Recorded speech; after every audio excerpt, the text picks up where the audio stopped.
antiguos, ustedes lo incluyen en su Belén, que son signo visible de la humanidad caída y que al mismo tiempo nos ayudan a reconocer en Jesús Salvador que ha venido a sanar y construir un mundo nuevo. Son palabras del Papa Francisco. Los pastores, mendigos y otros personajes humildes nos recuerdan que son los más pobres quienes mejor saben acoger el acontecimiento de la Encarnación, mientras que el palacio de Herodes está al fondo, cerrado, sordo al anuncio de alegría. Me gustan estas palabras de Francisco. Vean que esto es teología popular. Francisco, de una manera, en una representación, expresó lo que después los franciscanos durante siglos hemos intentado o han intentado expresar de manera filosófica y teológica, como habíamos empezado a explicar al principio. La presencia de personajes humildes de las más diversas profesiones son también una invitación a abrazar la mística de la vida ordinaria. ¿Se recuerdan de aquel documento del Papa, no? Gaudete ed exultate,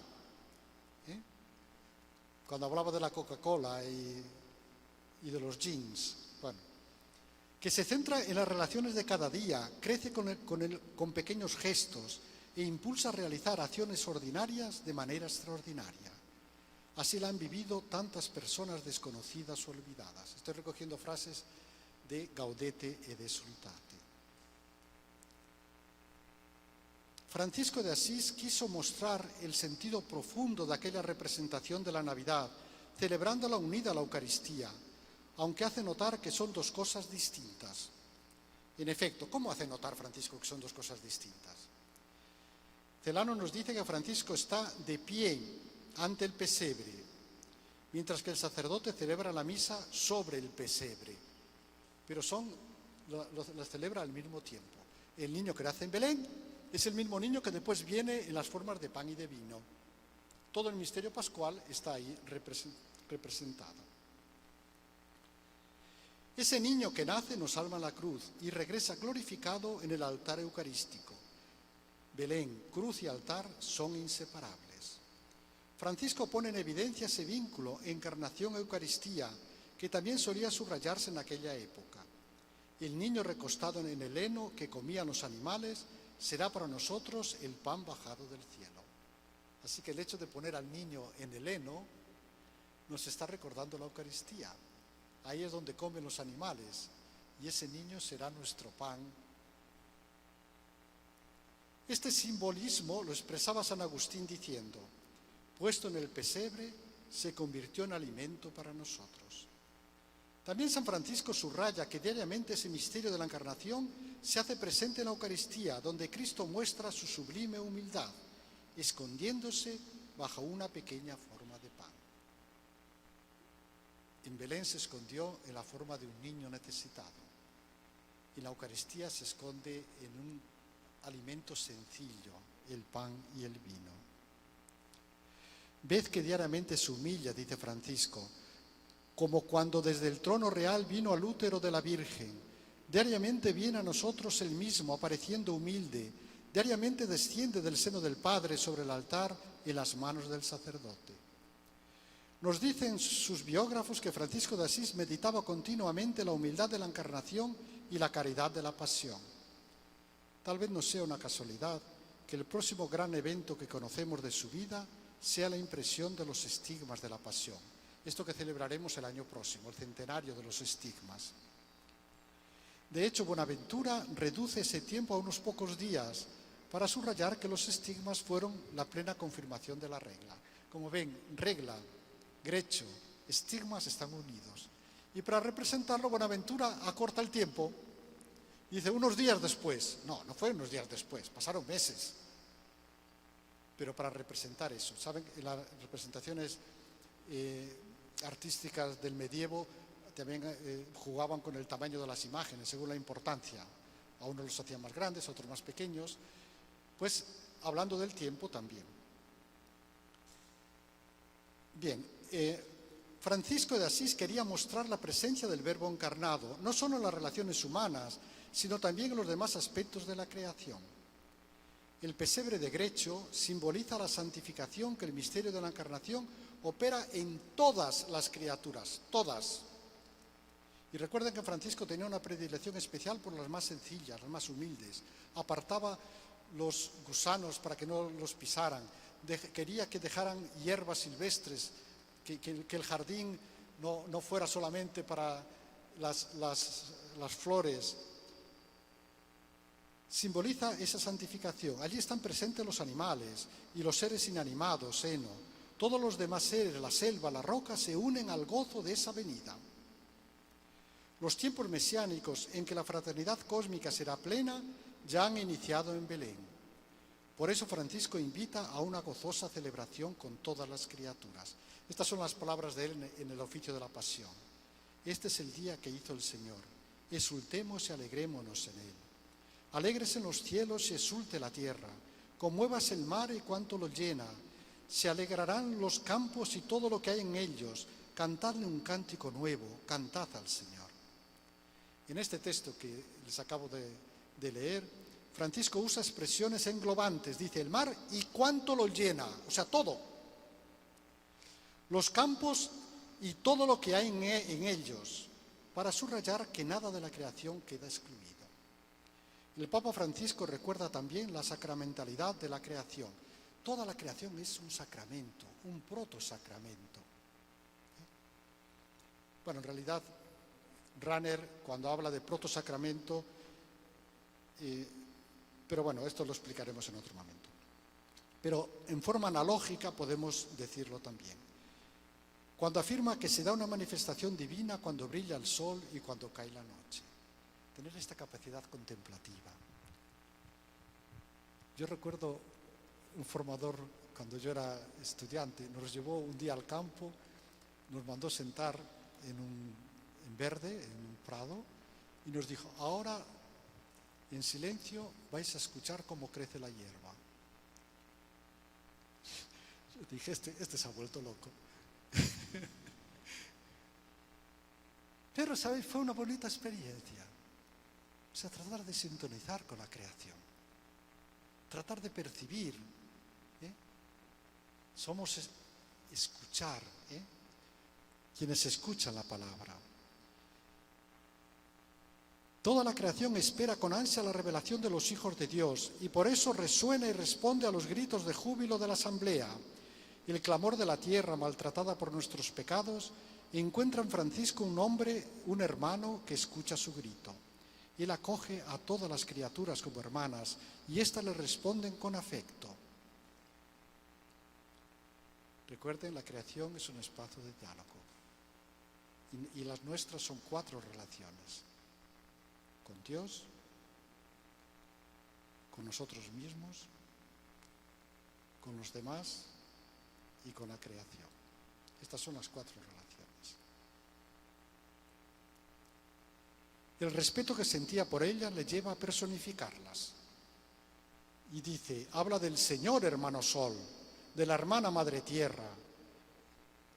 Y en este mismo tono familiar se refiere a la luna, a las estrellas, al viento, al agua, al fuego, incluso a la hermana muerte temporal.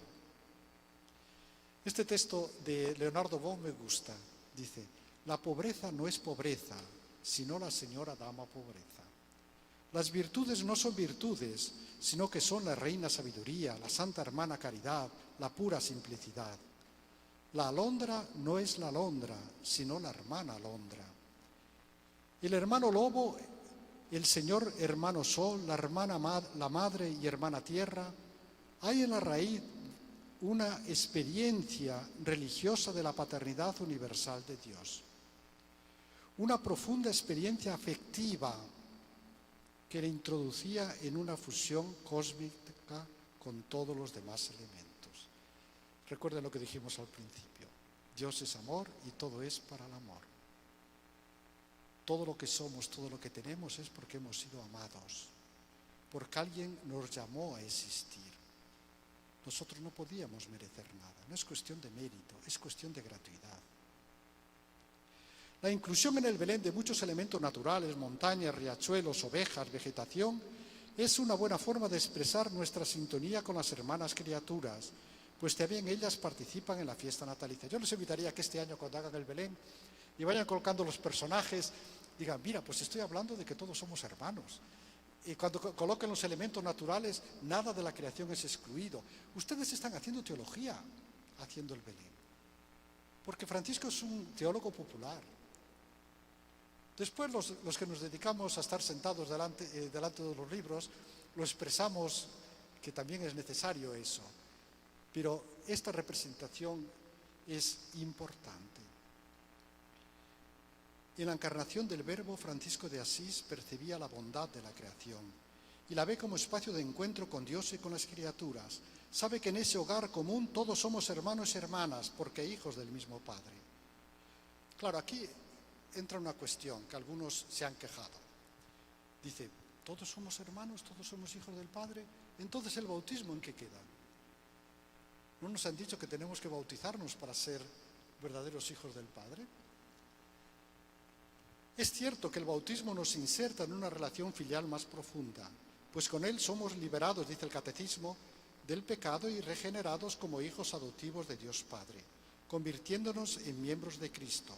Pero esto no excluye que el resucitado esté presente en los corazones de los no bautizados. Les recuerdo una frase del Concilio Vaticano II. En el corazón de todos los hombres de buena voluntad obra la gracia de modo invisible. Cristo murió por todos. En consecuencia, debemos creer que el Espíritu Santo ofrece a todos la posibilidad de que en la forma que solo Dios conoce se asocien a este misterio pascual. El bautismo es necesario, pero Dios no está... Dios es libre. Dios es libre. No podemos decir tú estás condenado. Dejémoslo a Dios. Pero ayudemos a las personas. Ayer yo vi que a algunos les resultó raro cuando Francisco decía, y no quieras que sean mejores cristianos, ¿verdad? Hay que entender esa frase. Cierto que Francisco quería que los frailes fueran perfectos. Cierto que quería que fueran buenos cristianos. El problema es cuando tú quieres que el otro sea cristiano como tú. Cuando quieres obligarlo a ser un clon tuyo. Déjalo ser el mismo. Déjalo que siga su itinerario, que vaya creciendo, ayúdale a que crezca. No quieras hacerle un clon de ti mismo. Muy bien. En la celebración de Grecho, Francisco de Asís pone en evidencia que toda la creación es una teofanía, una manifestación de Dios.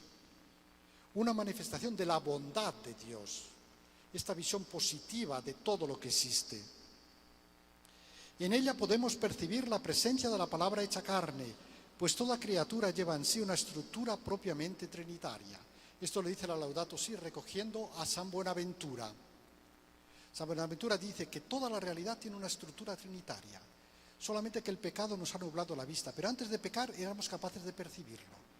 Y como hemos pecado, entonces el libro de la naturaleza se nos ha vuelto borroso, así que hemos necesitado otro libro. ¿Cuál es el libro?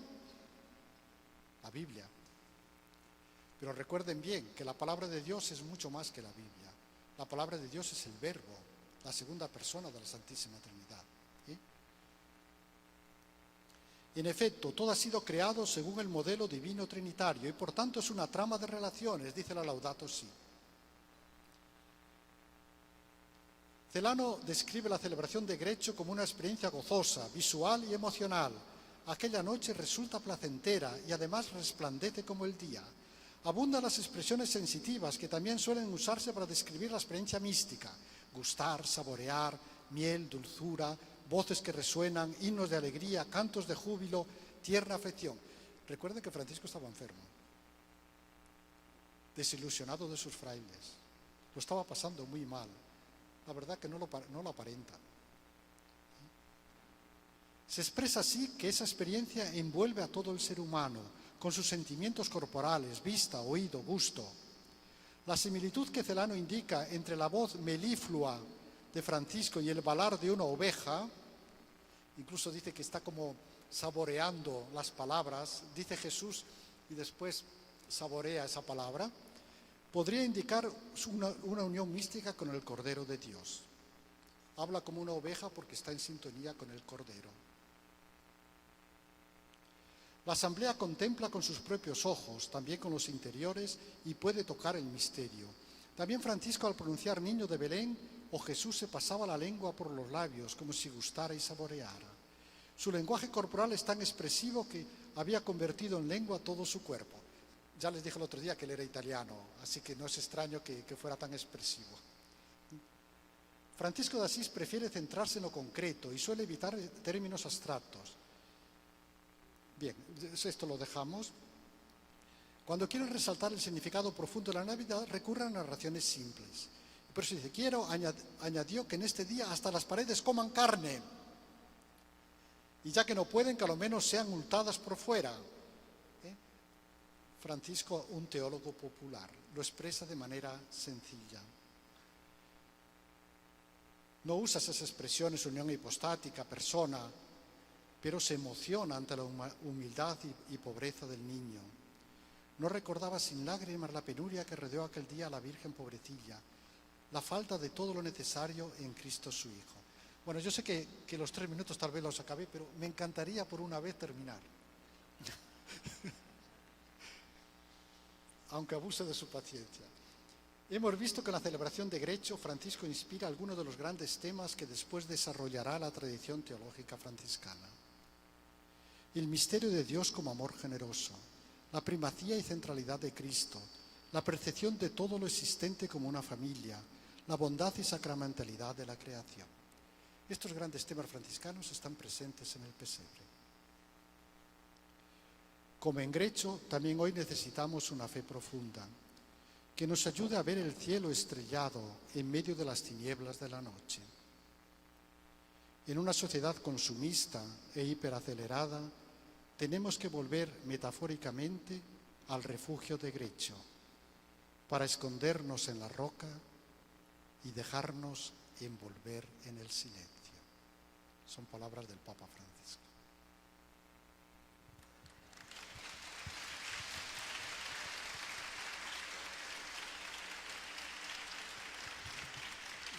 No habían visto esto que me costó hacerlo, ¿verdad?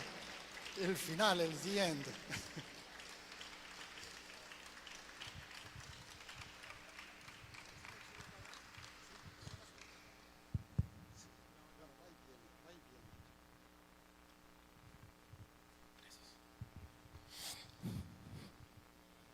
Gracias, Padre Martín, por esta gran ponencia. Ahora, dentro de todo el público que tenemos ahora, nos han llegado algunas preguntas que son importantes. Vamos a leer la primera, que habla sobre el voluntarismo franciscanos. Algunos autores no franciscanos lo presentan como algo no positivo. Ahora, desarrollando un poco más esta pregunta, yendo al sentido filosófico, sabemos que la filosofía ha evolucionado desde sus orígenes, desde Aristóteles, Santo Tomás, Kant, Mill, hasta filosofías actuales, por ejemplo, la del existencialismo, con Jean-Paul Sartre y demás, en la cual desdibuja ya nuestra figura como Iglesia Católica, como sentido franciscano, y en este caso ya teniendo esta celebración de Grecho, de la encarnación de Cristo, nosotros, ¿cómo podemos hacer frente a todas estas formas de ver el mundo de manera diferente? Empezando por el entendimiento de Grecho, en el cual el Señor nos viene a traer esa mirada de amor dentro de nuestra teología franciscana y cómo romper esos esquemas hacia una sociedad que puede tener muchas dificultades. ¿Cómo podemos trabajar esto dentro del yo, dentro de la fraternidad, dentro de la comunidad, para realmente hacer una presencia franciscana en este mundo? Bueno, la primera cosa es con humildad. Más que imponer es proponer. Nuestra perspectiva es una perspectiva, yo creo que muy actual, pero no es la única. La perspectiva de los dominicos es también necesaria. Dios es tan grande que no lo podemos abarcar. Para comprender la realidad de Dios necesitamos distintas, lo mismo que necesitamos muchas culturas. Cada cultura es una riqueza, porque cada cultura nos ayuda a comprender el mundo. No podemos decir esta es la cultura o esta es la filosofía. La visión de Francisco ha sido siempre muy atractiva. Decía Lenin que tal vez en vez de una revolución comunista necesitaríamos varios Franciscos de Asís. Por tanto, sí, el voluntarismo ha sido criticado, sobre todo, yo soy teólogo moral, soy ética, y enseño en el centro, en la Academia Alfonsiana de Roma, que es reconocida como uno de los centros de referencia de la Iglesia Católica. Y sé que hay profesores que no sintonizan con esta. Yo siempre hablo desde la perspectiva franciscana. Me decía uno de ellos, Marciano Vidal, que tal vez conozcan, en un congreso que tuvimos en Portugal, me dice, me encanta cuando hablas de la perspectiva franciscana, pero dice, pero hay algunos franciscanos. ¿Cuál es el problema que suelen ver en nosotros? Que insistiendo tanto en la libertad, podemos no dejar claro cuál es la base racional de nuestras propuestas. Y esto en realidad no es un problema, pero podemos caer en ello. Es decir, nosotros insistimos que Dios hace lo que le da la gana. Pero esto no implica que el mundo no sea racional. Porque una vez que ha elegido, no se arrepiente de la obra de sus manos. Y el hacer lo que le da la gana no es tal, porque él es coherente consigo mismo. Oscoto decía, no puede hacer una quimera, un ser contradictorio. Por tanto, él no está condicionado por nada de fuera a sí mismo, pero él es coherente, es racional, digamos. El voluntarismo franciscano los franciscanos defendían, es más racional que otras formas de presentar la racionalidad. ¿Sí? Por tanto, el mundo desde el momento que existe tal como es, podemos y debemos entenderlo también con la razón. No podemos decir, yo me hago explotar y mato porque Dios lo quiere. Eso va contra la razón. No podemos aceptarlo. Ningún franciscano puede aceptar eso. ¿Por qué? Porque lo que somos es un libro que Dios ha escrito. Y leyendo nuestra naturaleza podemos comprender cuál es la voluntad de Dios. Así que creyentes y no creyentes, aunque no crean, fijándose en la naturaleza humana, en lo que somos, en nuestros anhelos, si lo hacemos con sinceridad, deberíamos llegar a las mismas conclusiones. Porque todo es un libro que Dios ha escrito. Perfecto, gracias, Padre.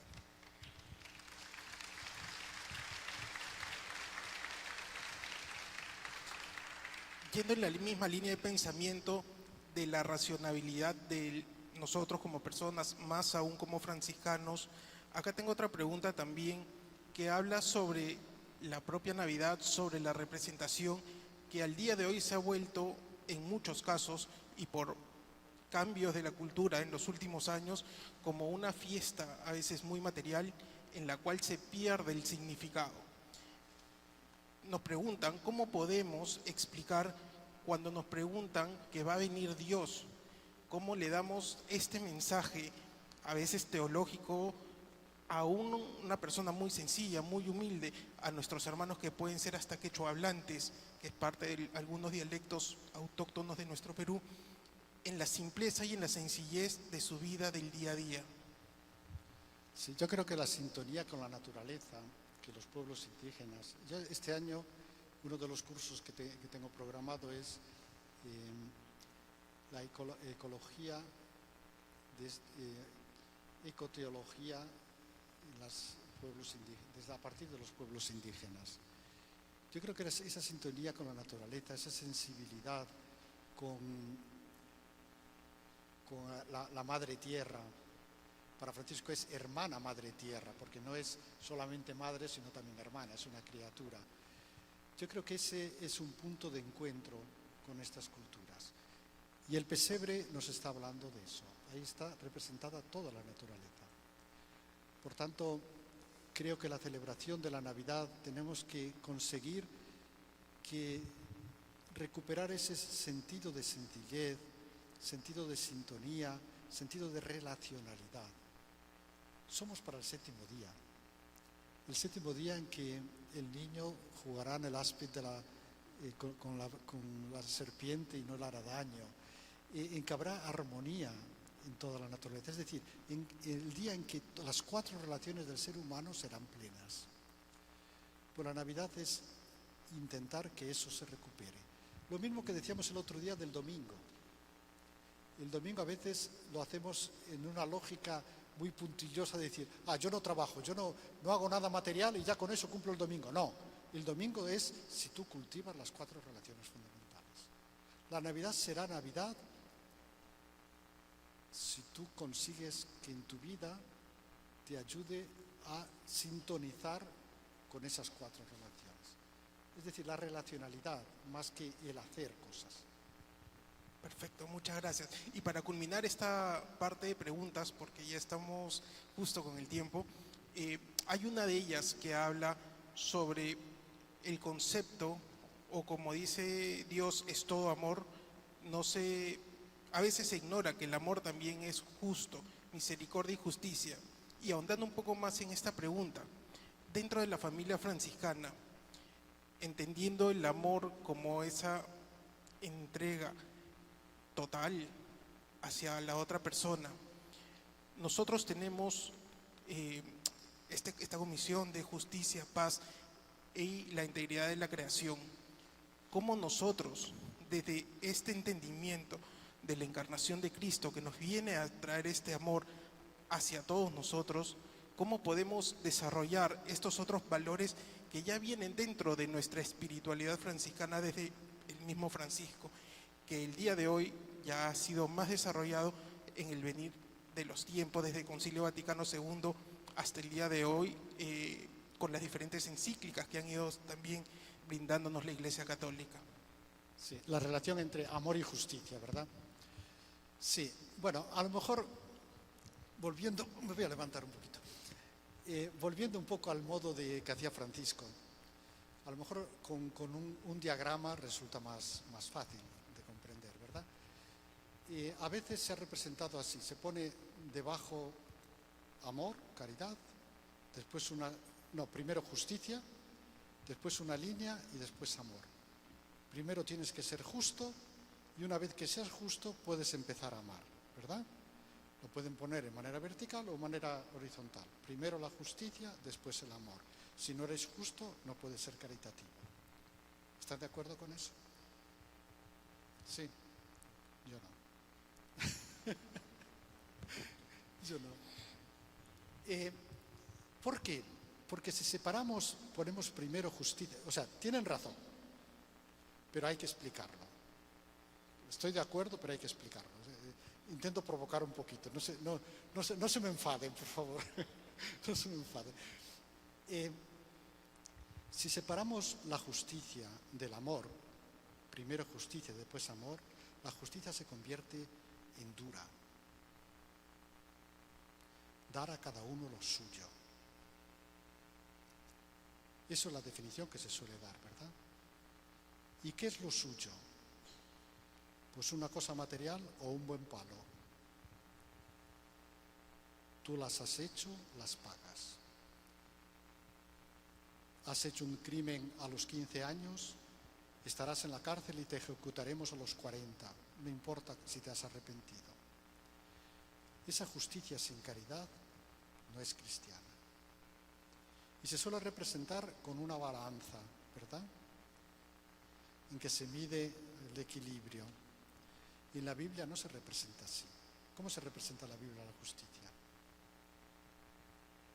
Como una madre, un manto que acoge a todos. Entonces, ¿cuál es el esquema que yo pondría? Yo pondría un círculo grande y a este círculo le llamo amor. Porque todo tiene que ser expresión de caridad. Todo.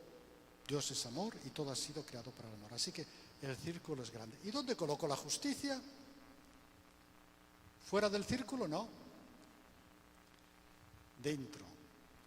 ¿Y cómo llamaría entonces a la justicia yo? Sería la caridad de lo exigible. Tú tienes que hacerlo por caridad, pero si no lo haces, te lo exigirán. Así que, por ejemplo, un ejemplo por ejemplo. Imagínense que tienen un empleado y a final de mes le tienen que pagar el salario y le dice, vamos al esquema primero, esto te pertenece, tenlo. Somos pobres, no podemos, pero bueno, ya que es tuyo, tenlo. Lo hacéis sentir mal. Una justicia sin amor, no. Si usáis el otro esquema, dice, esto es tuyo, pero gracias.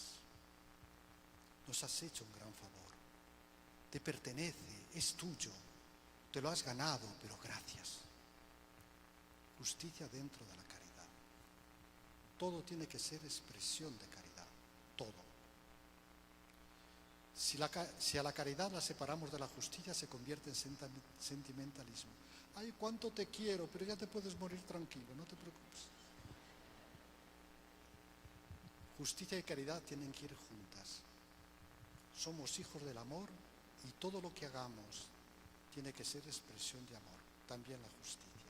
Así que en la Biblia, justicia es hacer sentir justo al otro. Recuerdo un fraile que decía que se había sentido muy herido y el otro dice, perdóname, ¿te sentiste herido? Y dice, en vez de decirle, no te preocupes, dice, sí, me sentí herido, pero te perdono. Perdono. Es un don. Hacer justicia es rehabilitar al otro, hacerlo sentir justo. Cierto que si debe pagar, obviamente, pero todo esto tiene que ser impregnado de la caridad, no ajeno a la caridad. Perfecto. Muchas gracias, Padre Martín Carbajo, y un fuerte aplauso para él.